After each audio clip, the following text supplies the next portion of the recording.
he's passing in Thukdam. Of course, we're going to talk about that, and so that sounds very extraordinary. How was it leading up to Rinpoche's parinirvana? Was what did you learn about approaching death from watching this master approach death? Rinpoche was quite healthy in his later years. He left his main seat here at Tashi Chuling 7 years ago, and he went down to stay in Half Moon Bay, where another student of Rinpoche's lives, and had offered her home to Rinpoche. So in a sense, it was Rinpoche's home as well, a very beautiful setting, Half Moon Bay, California, where it's warm and moderate climate. And Rinpoche would often go there in the winter, but that winter, Rinpoche never returned.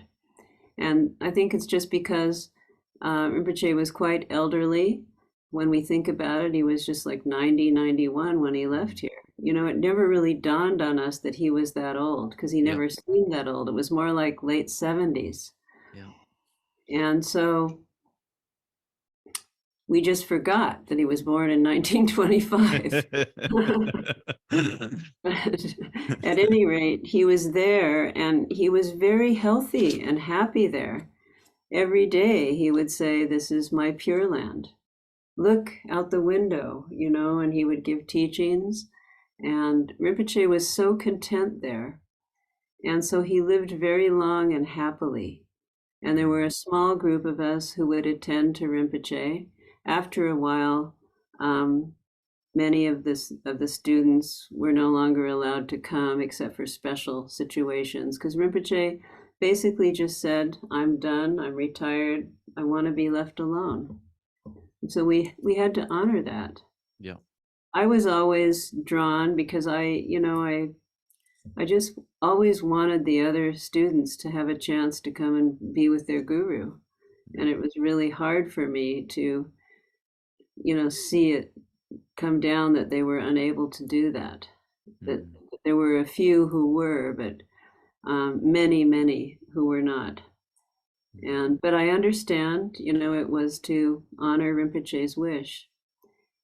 And then, Rinpoche seemed like he was going to live to be 100, but then all of a sudden, without too much warning, although in aging, there is a slow decline, right? Yeah. But he always had a good appetite, but all of a sudden he stopped eating. And then he stopped drinking. And then he just stopped relating. And he entered the dying process. And it was slow to some degree. He was breathing heavily, and then finally calmly, and then just passed very quietly and peacefully. Amazing. It was very sacred, very, very sacred. So you were there, you were present there at this sacred time?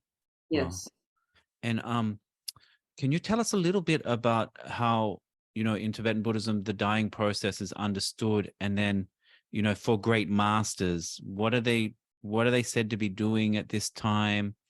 And then tell us a little bit about, what this word Thukdam means.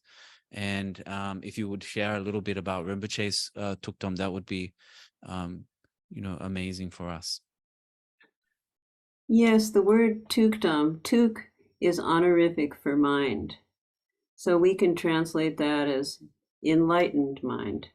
But it is the honorific word that you use when you speak about anyone that you honor, and their mind, it would be a Thuk, not a Sem, the ordinary word, right? And then Dam has two possible meanings, in that we all know the word Damtsik or Samaya.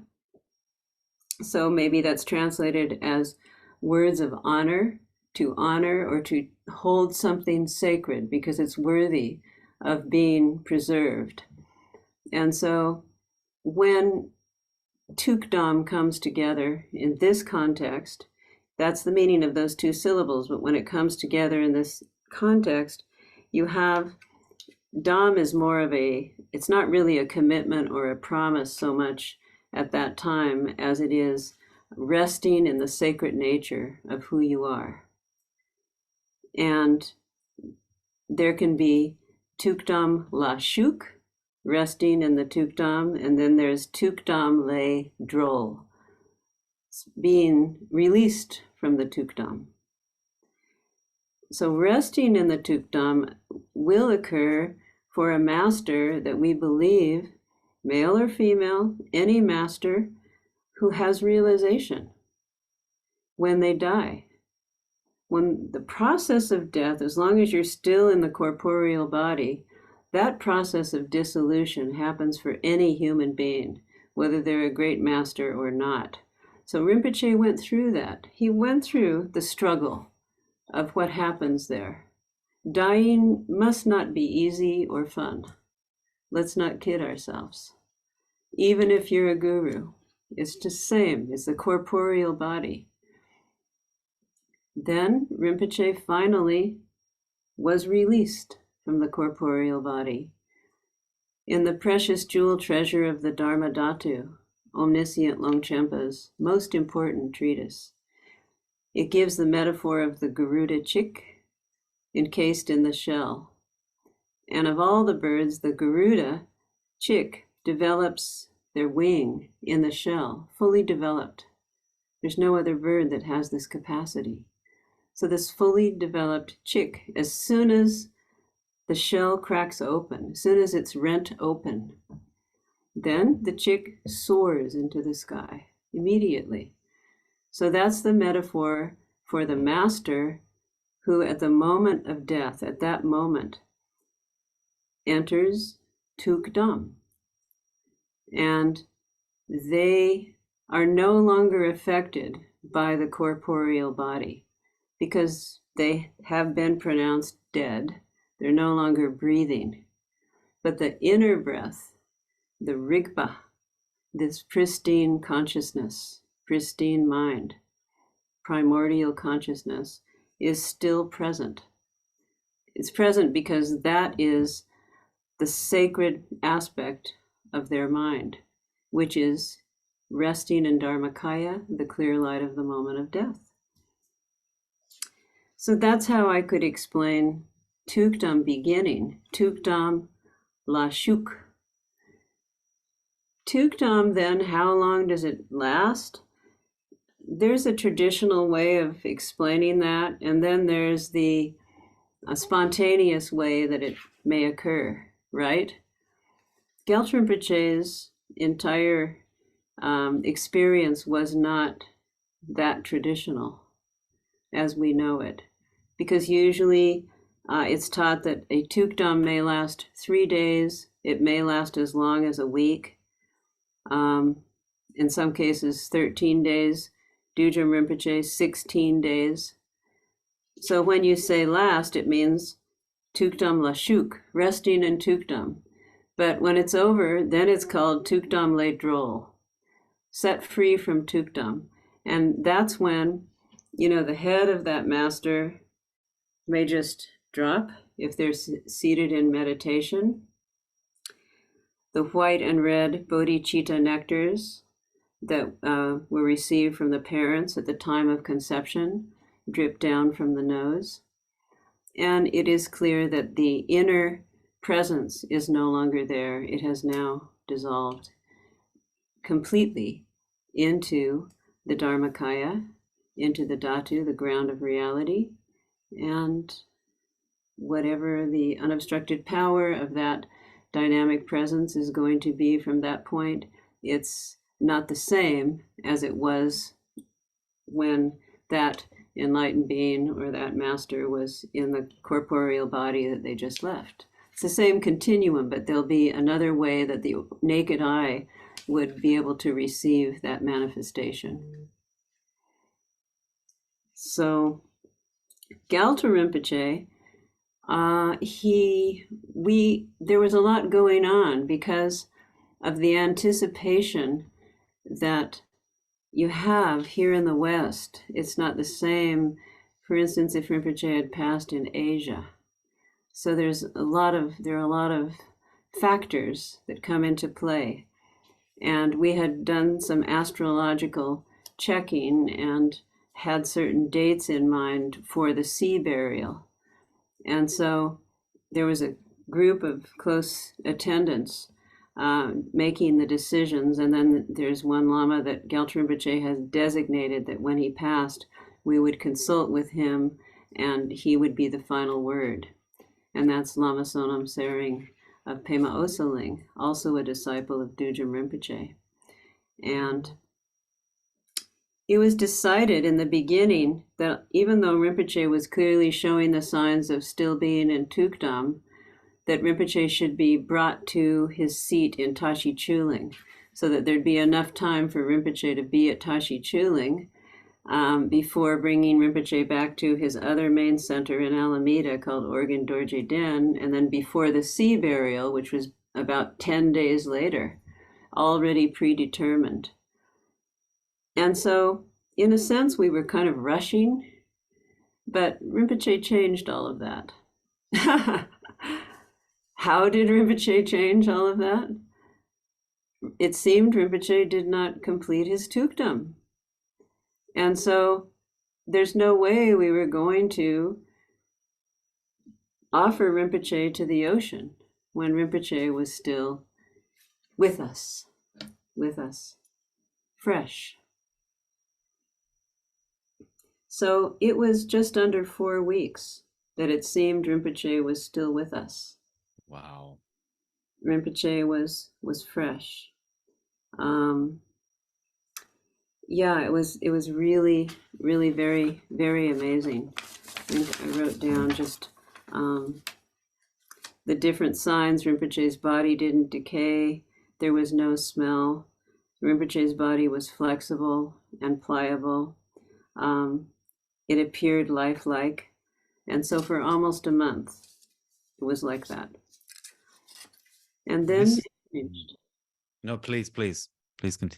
No, that's it in terms of answering that question.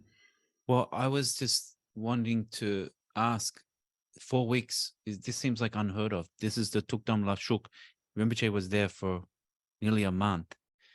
You don't, like, normally you hear, like, you know, like you said, 3 days, a week. Is this a sort of like the longest I've ever heard of? Is this, you know, this must be extraordinary even for great lamas? It seems to be. You know, there's a tradition among Tibetans, and that's another term, Thukdam drok. And the drok is a verb. It means to wake up, to awaken the Thukdam. And so there's someone there that arrives to awaken them from their Thukdam. And we didn't, that would usually be in the case of clearly an advanced master who's resting in meditation after death for many days, then it needs to be someone of the same caliber who would come and ask them to awaken. In other words, to stop, to depart. And don't ask me why. I've been trying to find out why there is that tradition. Why disturb them? Why do this Thukdam drok? But that's just one aspect of the tradition. We didn't do that. We frankly didn't have anyone qualified to do that. And we weren't going to do that over Zoom, you know. And so Thukdam Ledrol was going to happen naturally without any interference whatsoever. It's just a release. And so it happened. And then we knew that it was time to pack salts and, you know, preserve Rinpoche until the designated sea burial, which had then been postponed to, you know, like a week later. So we had to preserve Rinpoche until that time. So one of the incredible things extraordinary. Is, oh, sorry. Yeah. It was extraordinary. You know, I think because we didn't know how to term it, but maybe some may argue and say you can't really say that was Thukdam. But for me, I have no other explanation for it. I believe it was. Why would someone say it's not? Because they might feel that it departs from the traditional explanation, whereby there should be some kind of I guess, obvious signs of being in the pose of the meditation, and then when it formally releases. And it just was going on for so long. And Rinpoche was already, we had placed Rinpoche's body, you know, in the full lotus and arms crossed, Vajra Bell and Dhyani Buddha. You know, he was ornamented in this way. But that's usually done after the Thukdam Le Drol, Yeah. traditionally, not while you're in Thukdam. That's not traditional. And so that we already did that in order to transport Rinpoche up here and then back to ODD. And then also Rinpoche was viewed by hundreds and thousands of disciples who filed by and prostrated and made prayers over a period of several weeks. It's quite incredible. And the fact that you even moved Rinpoche and Rinpoche remained in Thukdam La Shuk. Normally, you know, there's, oh, don't disturb Rinpoche's, Rinpoche and Thukdam, don't disturb them. They're in this special state. But Rinpoche is so strong in Thukdam La Shuk that we can pick him up, move him to his seat, and then he still stayed for weeks and weeks. It's quite incredible. Yeah, and if you tried to pin it to some kind of animate, tangible explanation, like don't disturb him because what's disturbing? I mean, and if you really think about that, how could he possibly be disturbed when the sense faculties are no longer functioning? But it dawned on me, you know, there's the orifices.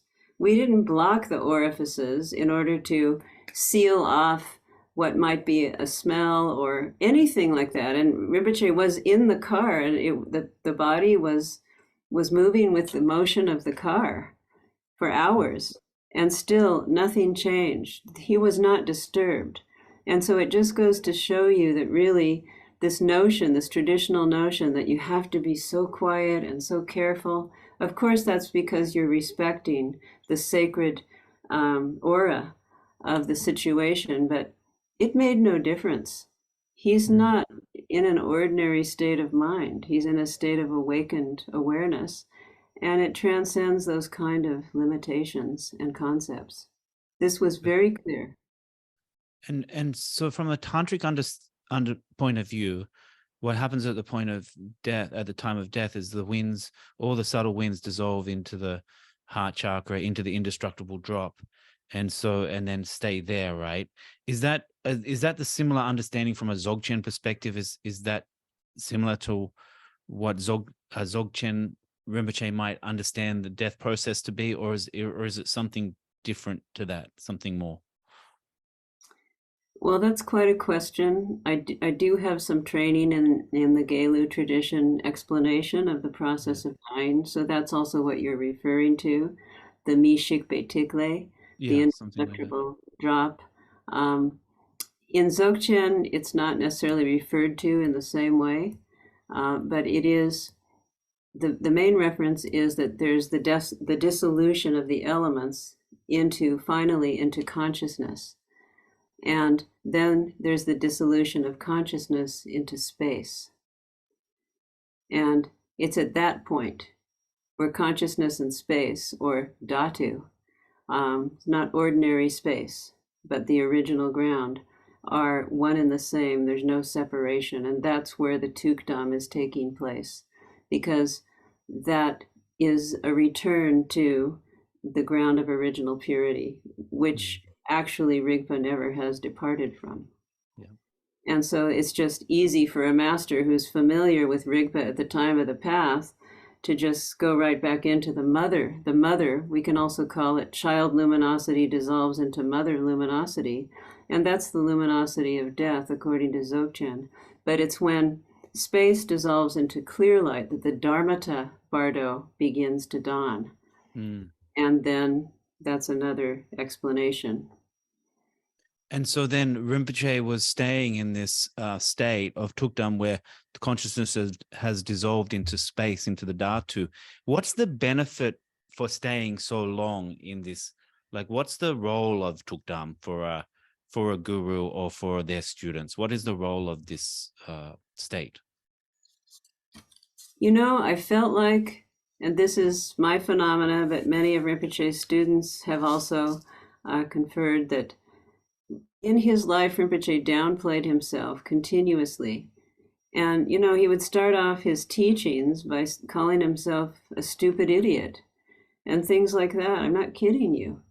And it was just relentless.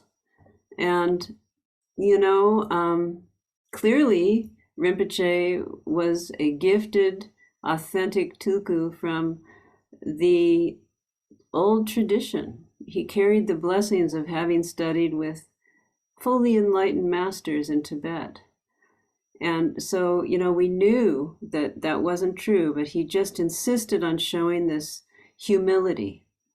But in his death, I think he finally just cut it loose and said, okay, have a look. You Here know? it is. Here it is. Yes, that's what I think. But then there was the fact that hundreds and thousands of students finally got to see him. All those years they were prevented from seeing him.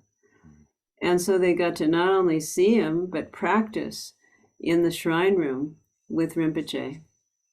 The Dorsem Lama Chupa, the Vajrasattva Guru Yoga of the Dujum Tersar tradition. Very, very sacred devotional practice with lots of 100-syllable mantra. And people had, well, they had epiphanies, they had manifestations of their essential nature, they had just spiritual revelations, they had remorse and purification, they had purging, they had gratitude, they had the ability to rest in the natural state in a way that they'd never done before. They had physical healing, emotional healing. Rinpoche was allowing for all that to take place. So this is the reason a great master might stay in Thukdam. It's incredible blessings for the students. So when they come and see Rinpoche and Thukdam, there's some sort of connection with that incredible blessings and spiritual progress, it seems. Would that be accurate? Yes. And in these degenerate times, you know, sometimes students ask, why don't the masters show us miracles? You know, why are they holding back?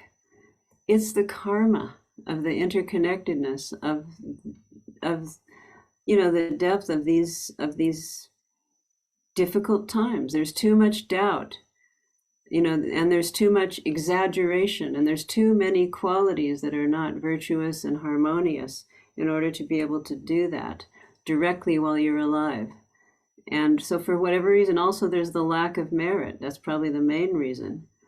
Collective karma, you know, we have our personal karma, but there's the collective karma. You could say, well, why doesn't a master just dissolve into the rainbow body? But that's not going to happen because the collective karma is not available for that. But what happened with Rinpoche was collective, and he was able to pull it off through his connection in this country and who he was. Yeah, it seems like this is a special time for some sort of, you know, experiences like this. So, you know, throughout the life, the Lama can only do what, you know, the students have certain karma, right? But it seems like there's this special time where the people come together, they have great faith for the Lama. My Lamas, you know, they understand how precious the Lama is because now the Lama is going. And so then this energy combined with the Thukdam, you know, it must create an extraordinary atmosphere. Can you tell us a little bit, what did it feel like meditating with Rinpoche there in that space? You just felt like you were in the womb, and so comfortable, so you don't want to be any other place but there. You felt Rinpoche's presence, you felt his compassion, his loving kindness, you felt compassion for the predicament of samsara and all that he had worked for in his life. You just felt the sacredness of Rinpoche's blessings permeating everything.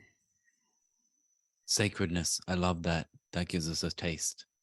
And Rinpoche was, so the Thukdam Ladro, this coming out, so there were certain signs that you saw that you knew it was that Thukdam Lashuk has finished. Is that right? Yeah, Thukdam Ladrol I couldn't say exactly when, but the signs were the body now beginning to decompose, and so you knew it was time to place the salt and make Rinpoche's body packed in that way, and so that still we needed to keep Rinpoche for a number of days, and Rinpoche wasn't being cremated. So, like, for example, if you were in Asia, it wouldn't have been so contrived. You could just right away plan the cremation as long as it was astrologically right for that individual. But we already had to predetermine the sea burial date. But it just happened to turn out to be the 10th day of Sagadawa, Guru Rinpoche Day. All of this was unplanned in the beginning. Everything was synchronistic to Dharma's highest purpose about Rinpoche's passing. Everything turned out unplanned, spontaneous, and perfect. And so, we didn't have to keep Rinpoche for very long. And then it was time. It was May 30th. That was the day of the sea burial.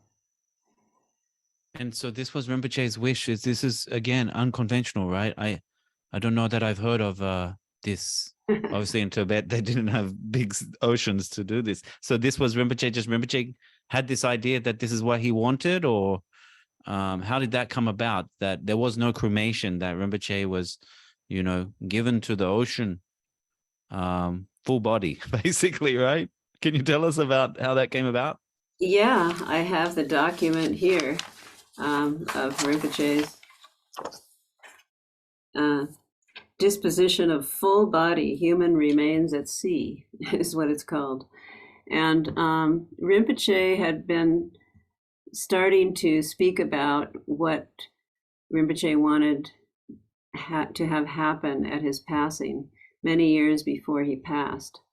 And so Rinpoche started talking about being buried in the ocean, he would say, thrown in the ocean. Just throw my body in the ocean. And in Half Moon Bay is on the ocean, and sometimes you'd look out the window and there's the ocean, and he would point and he'd say, that's where I want to be. And it was so consistent with so many of us who were his close attendants that it was unanimous that we knew we had to do that. Even though it seemed weird and unconventional, some of us even tried at the last minute by telling other great teachers of ours what the plan was. And then, they said, no, you shouldn't do that. There needs to be relics. That's inauspicious. Yeah. You have to cremate Rinpoche in a proper way. But those of us who were his attendants, we knew what he really wanted. And so we just knew that that's what had to happen. Even though the other teachers were saying that, we had to go against it. And actually they came around when they changed their minds. And Rinpoche also said, he would joke, but I think there was some truth to it. He said he ate so much sashimi in his life. He loved Japanese restaurants, and he always ordered sashimi, raw fish. And he said he ate so much of that in his life, he needed to repay the kindness. Gave his body back to the fish. Yeah. So Rinpoche had a great sense of humor too. I'm learning. Yes. Yeah, incredible.